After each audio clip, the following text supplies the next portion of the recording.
আসসালাম বলেন, মান হাজ্জা লিল্লাহ ফালাম ইয়ারফাস ওয়ালাম ইয়াফসুক রাজাআ কায়াউমিন ওয়ালাদাতহু উম্মুহ।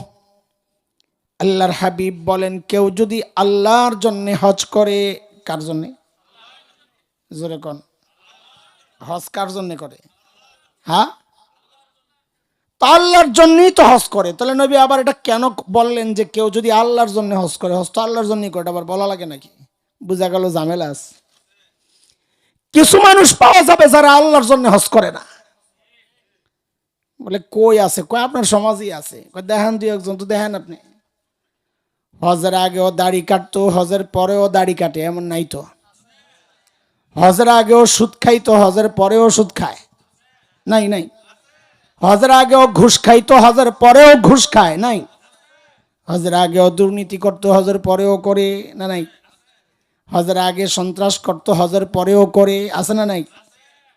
তো এই হজের দ্বারা তার কি পরিবর্তন আসছে? খালি নামের পরিবর্তন আসছে। কিসের? আগে আসিল সুদখোর, এখন আলহাজ সুদখোর। ঠিক কিনা কথা কন? আগে আসিল ঘুষখোর, এখন আলহাজ ঘুষখোর। আগে আসিল সন্ত্রাসী, এখন হাজি সেলিম। কথা কয়? আমি উদাহরণ সহ একবারে বইলা দিলাম আর কি। আগে আসিল সন্ত্রাসী, হজ করে এখন হয়েছে হাজি সেলিম। বাপরে বাপ, কোনো পরিবর্তন নাই, বরং পাওয়ার আরো বাড়ছে। অথচ নবী বলেন, কেউ যদি আল্লাহর জন্য হজ করে, আর ওই হজের মধ্যে যদি কোনো অশ্লীল কাজে না জড়ায়, গুনার কাজে না জড়ায়, এই হজটা আল্লাহর কাছে এমন দামি হয়। নবী বলেন, হজ করে যখন সে বাড়ি আসে, আল্লাহ ওই হজের দ্বারা তার গুনাহগুলারে এমন ভাবে মুছে দেন, নবী বলেন যেন আজকেই তার মা তাকে জন্ম দিলেন।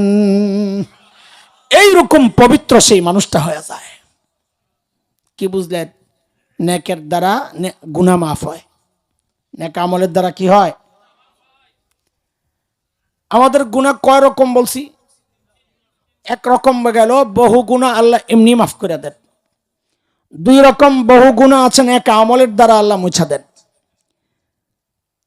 তিন নম্বর গুনাহ, যে গুনাহটা সম্পর্কে আপনারা প্রায় সবাই বলেন, মুখস্থ আছে সবার, আমি অর্ধেক বলি, বাকি অর্ধেক আপনারা বলবেন, তো বুঝবো যে মুখস্থ আছে। সেটা হইল, আল্লাহ ছাড় দেন কিন্তু ছেড়ে দেন না।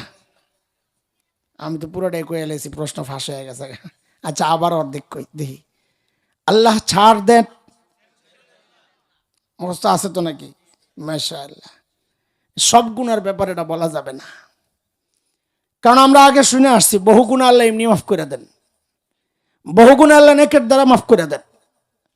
তাহলে বোঝা গেল সব গুনাহ না, এটা কিছু গুনাহ এমন আছে যেগুলো আল্লাহ ছাড় দেন কিন্তু। যেমন একটা গুনাহ হচ্ছে জুলুম। জুলুম আল্লাহ ছাড় দেন কিন্তু। যেমন নমরুদ জুলুম করছে, আল্লাহ ছাড় দিছেন কিন্তু কি করছেন? নমরুদরে কি করছেন? কয় পানিতে, বলে নমরুদে বলে পানিতে মারছে। ল্যাংরা মশা, শুনেন শুনেন, ল্যাংরা মশা একটা আমার আপনার নাকি দিয়া ঢুকিয়া উপরে যাইয়া আর গন্ডগোল বাধায় আমার মৃত্যুর কারণ হইতে পারে, এটার মধ্যে কোনো বেইজ্জতি নাই। এতক্ষণে আসল কথা বাড়িস, এটা না কইবেন। যেখানে যেটা বলা দরকার এটা না বললে হক আদায় হয় না। আপনারা যদি কেউ তাচ্ছিল্যের সাথে কাউকে উচ্চারণ করতে বলে, আমি নিজে বলছি না, যদি এরকম হয় আর কি, আর আপনি যদি খুব স্টাইল করে শুদ্ধ করে বলেন কাক্কাদের, তাহলে এটা হক আদায় হবে না। ওটার খোঁচার হকটা আদায় করতে হলে বলতে হবে কাউয়া কাদের। আহা, কথা বলেন না আপনারা, কি বলা লাগবে? কাউয়া কাদের না বললে ওটার যে একটা আকর্ষণ, আমি বলি না, আমি বলছি না, আমি বলছি বুঝাইতেছি, ওটা না বললে এটার আকর্ষণটা বোঝা যায় না। তো এই জন্য নমরুদরে কি দিয়ে মারছেন কন এবার ঠিক করে? জুতা মানে আবার আমগো মতো চামড়ার নরম জুতা পিটা দিলে ভালোই তো লাগে না, না এরকম না, খরম খরম কটকট করে ওঠে। আল্লাহু আকবার। বেটা ফেরাউন জুলুম করছে। কোন ফেরাউন? বেটা বেটা বেটা চিনেন না? পুরুষ পুরুষ তো বলেন ঠিক করে, কোন ফেরাউন? বেটা ফেরাউন বলে সারা বেট ফেরাউন তো বেটাই, আবার নতুন করে কি কইতেছেন? হয় এটা পরে বুঝবেন, কি লেগে আগে বেটা কয়ে গেলাম। বেটা ফেরাউন জুলুম করছে, আল্লাহ ছাড় দিছেন কিন্তু ছেড়ে দেন নাই। কি করছেন? সুবাইয়া মারছেন। ডুবাইয়া আমার এটা মধ্যে ভালো লাগে না তো, সুবাইয়া মারছেন। বুঝেন না কেন? আপনার শব্দ যেটা বলা দরকার ওটা বলবেন। বলেন, ফেরাউন আল্লাহ ছাড় দিছেন কিন্তু ছেড়ে দেন নাই, কি করছেন? সুবাইয়া মারছে। কোন ফেরাউন রে? আরেকটা ছিল বেডি ফেরাউন। কি ফেরাউন? আর রাহেন না, 16 বছর জুলুম করছে, আল্লাহ ছাড় দিছেন কিন্তু ছেড়ে দেন নাই। কথা কন, কথা কন। কোন ফেরাউন রে? বেডি ফেরাউন, চুলওয়ালা। বেডি ফেরাউন জুলুম করছে কয় বছর? আল্লাহ ছাড় দিছেন কিন্তু ছেড়ে দিছেন নি। কি করছেন? কই গেছে? হ্যাঁ, দিয়ে মনোযোগ মনোযোগ মনোযোগ। প্রথমে মনে করেন হাসি তামাশা করতেছি, আমি গুছাইতেছি, কারণ জায়গায় পৌঁছতেই তো আমার ভূমিকা সাজাইতে হয় কথায়। হ্যাঁ বলেন, কি করছেন আল্লাহ তাআলা? কি করছে? সে কই গেছে? কথাটা বাইর করতেছি কিছু জরুরি কথা বলার জন্য। বলেন, কই পালাইছে? কোথায়? মা গো মা, মাশাআল্লাহ, রাখেন রাখেন। বেশি খারাপ কথা বলার দরকার নাই। বলেন যে আপনজনের কাছে গেছে। কোথায়? আপনজন। আপনজন কেন? এটা আমাদের কথা না। কেউ এখানে থাকলে থাকতেও পারে আপার অনুসারী, কিন্তু না থাকুক, আমাদের সমস্যা নাই তো, আমরা তো কাউকে আঘাত করতেছি না, আমি শুধু বাস্তবতা বলতেছি। আপনজনের কাছে চলে গেছেন। কেন আপনজন বললাম? কারণ এই 16 বছর আমাদেরকে বোঝানোর চেষ্টা হয়েছে ভারত আমাদের আপনজন। মুসলমান, আমাদের ভারতের মতো এত ভয়ঙ্কর শত্রু আমাদের জন্য আর কেউ নাই, এটা মাথায় রাখতে হবে। আপনি আওয়ামী লীগ করেন না বিএনপি করেন, বিষয় সেটা না, আপনি বোঝার চেষ্টা করেন। আমাদেরকে আমাদের আপনজন কেন খালি বলে দে দে দে, আমাদেরকে দেয় কি? দেয় পেঁয়াজ দেয়, চিনি দেয়, আলু দেয়, গরু দেয়, সব দেয়। যেই পোলাপাই 5ই আগস্ট বাংলাদেশ থেকে মাখন যাওয়ার পাইপলাইনটা কাইটা দিল, সব দেওয়া বন্ধ করে এক দেওয়া চালু করছে। সেটা কি? এখন খালি হুমকি দেয়, হুমকি দেয়, হুমকি দেয়। কয়দিন তো খুব লাফাইছে, পেঁয়াজ দেবো না। আমি বলছি দিস না, তোকে পেঁয়াজ লাগবো না, আমাকে আপাই শিখাই গেছে পেঁয়াজ ছাড়াও তরকারি রান্না করা যায়। ঠিক নেই? রেসিপি ভুলে গেছেন আপার। মিষ্টি কুমড়া দিয়া পেঁয়াজু, কি বেগুনি বেগুনি ভুলে গেছেন। আহারে কি উপকার করে গেছে, সুবহানাল্লাহ। হায় খোদা, কত বুদ্ধি আম করে দিয়ে গেছে। কাঁঠালের কাবাব না, মাশাআল্লাহ। এটা কয় নাই, বেশি কথা কসকে। বহু সময় বহু বুদ্ধি আমাদেরকে দিছে ভারত। কয়দিন দেখছি খুব লাফাইছে, দিবে না পেজ। যেই বাংলাদেশের মানুষ একটু মেরুদণ্ড সোজা করে দাঁড়ায় পেজ আনা বন্ধ করে দিল, এখন দেখি বস্তা সামনে লইয়া বয়া বয়া খালি কান্দে। দাদা কেন কান্দেন? কি সমস্যা? দাদা দিনকাল ভালো যাচ্ছে না, বাংলাদেশিরা পেজ নিচ্ছে না, আমরা তো মরে গেলুম দাদা। তো তোরা খা। খাওয়ার সেই মুরুদ নাই, কান জুসের হাড্ডি, কলজা শুকাইতে শুকাইতে শুটকি হয়ে গেছে গা। আমরা তো দেখছি, ছিলাম লম্বা সময়। কথাগুলো কেন বলছি শুনেন।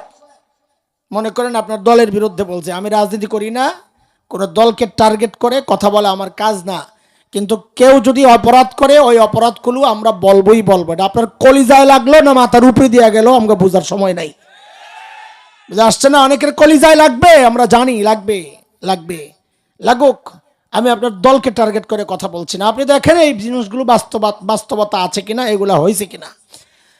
এদেশের মানুষকে ভারতের সাধারণ মানুষ সীমান্তে এসে হুমকি দেয়, ঢুকে যাইব, বাংলাদেশ দখল করে নেব, বাংলাদেশ নামক কিচ্ছু থাকবে না। ঢুক, সাহস করে ঢুকে যাবে, না খেলা হবে ইনশাআল্লাহ। আপলাবেন কথা কো।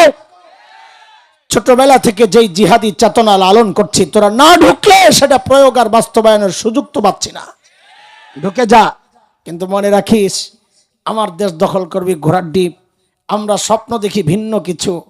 আমাদের স্বপ্ন বাস্তবায়নের ওই পূর্ব দেশ যে সূর্য উঠবে, বিজয়ের সূর্য, তার লাল আভা ইতিমধ্যেই প্রকাশ পেয়েছে, আমরা দেখতে পাচ্ছি।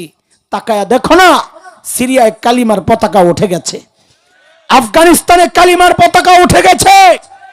সময় বেশি দিন বাকি নেই, ইনশাআল্লাহ আমার দেশ দখল করব ঘোড়ার ডিপ। আমরা তো স্বপ্ন দেখি ইনশাআল্লাহ খুব শিগগির দিল্লির লাল কেল্লায় আবারও কালিমার পতাকা পথ করবো ইনশাআল্লাহ। আমরা তো সেই স্বপ্ন দেখতেছি, ভয় পেন না। কথাগুলো কেন বলছি, ওই যে আমার ভাই বলে গেছে, এটা আমার আলোচনার বিষয় না। বড় ভয়ঙ্কর চক্রান্ত চলছে আমাদেরকে নিয়ে। এটা কোনো নির্দিষ্ট দলের ব্যাপার না, আন্তর্জাতিক চক্রান্ত। কখনো আমাদেরকে নিয়ে ভারত খেলে, কখনো আমেরিকা খেলে। আমরা ফুটবল হয়ে আছি, এখন আমেরিকার ফুটবল চলছে, আমেরিকার খেল। ডক্টর ইউনূসের কান্দে বন্দুক রাইখা ওরা বাংলাদেশের ইমান আকিদা, মানুষের চিন্তা চেতনা, কৃষ্টি কালচার, পারিবারিক সম্পর্ক সব ধ্বংস করার জন্য নতুন নতুন চক্রান্তের কথা আমরা শুনতে পাচ্ছি। হেফাজতে ইসলাম বাংলাদেশ আগামী মাসের 3 তারিখ মহাসমাবেশ আহ্বান করেছে সোহরাওয়ার্দী উদ্যানে, এই সব কিছুর বিরুদ্ধে বক্তব্য দেওয়ার জন্য। আমরা নির্দিষ্ট কারো পা চাটি না, আমরা গোলামি করি আল্লাহর। বলেন কার?